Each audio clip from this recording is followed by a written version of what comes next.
आप लाइफ में किसको किसको आई लव यू बोले हैं, कभी भूले हैं? नहीं। कौन कौन आईक्यू लेवल क्या होता है? देखिए आईक्यू लेवल क्या होता है, अच्छा क्वेश्चन है। आप बस इसका जवाब दे लेने दीजिए फिर पूछिए आईक्यू लेवल क्या होता है। इस ब्रेन का सबसे महत्वपूर्ण हिस्सा जो होता है सेरिब्रम होता है। सेरिब्रम ही हमारे मेमोरी को कंट्रोल करके रखता है। जिसकी मेमोरी अच्छी होती है उसे पढ़ाई लिखाई की चीजें, हर चीजें याद रहती हैं। तो इसको नापने का भी कोई ना कोई एक यूनिट होना चाहिए ना। जैसे हम आपको गेहूं देंगे तो तुरंत ही उसको किलो में नापिएगा, चावल देंगे तो किलो में नापिएगा, कपड़ा देंगे तो मीटर में नापिएगा, गैस देंगे तो वॉल्यूम में नापिएगा, एमएल में नापिएगा, लीटर में पानी नापिएगा। उसी तरह से हम कितना देर याद रखते हैं इसको काटेक्स में नापते हैं।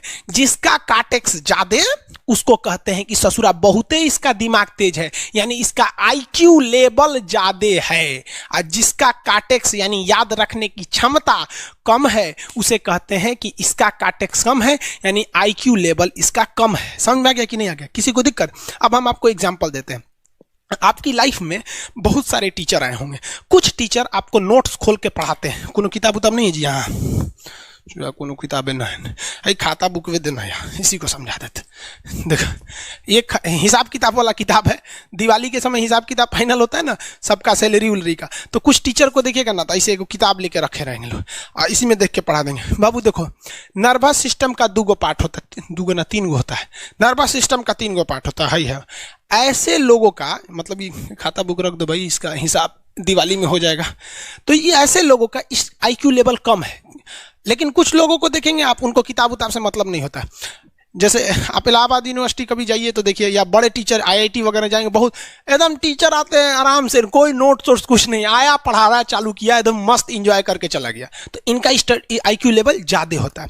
आईक्यू लेवल बढ़ाने के लिए हम आपको बताए भी थे, दिमागीन खाइए, अच्छा रहता है। एक ही तरह की सोच मत सोचिए, अच्छा रहता है।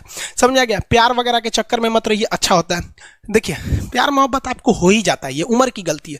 लेकिन सही क्या है कि आपके अंदर एक समझदारी रहनी चाहिए कि भाई साहब ये उम्र की गलती है तो इसे गलती भरी स्वीकार कीजिए। अपने आप को जीवन साथी बनाने की कोशिश मत करिए। बस ये एक समाज के लिए गलत है, हमारी संस्कृति के लिए नहीं है। तो आप करते हैं तो छुप के ही रहिए।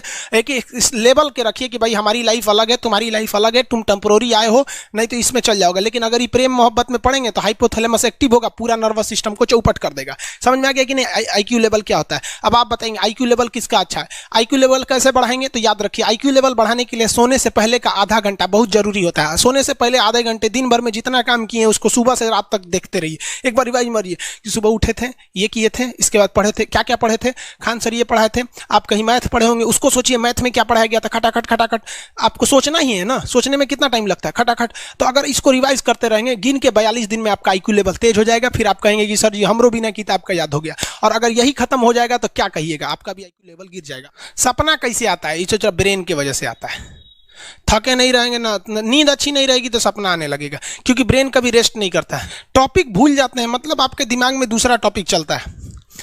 आप लाइफ में किसको किसको आई लव यू बोले हैं, कभी भूले हैं? नहीं।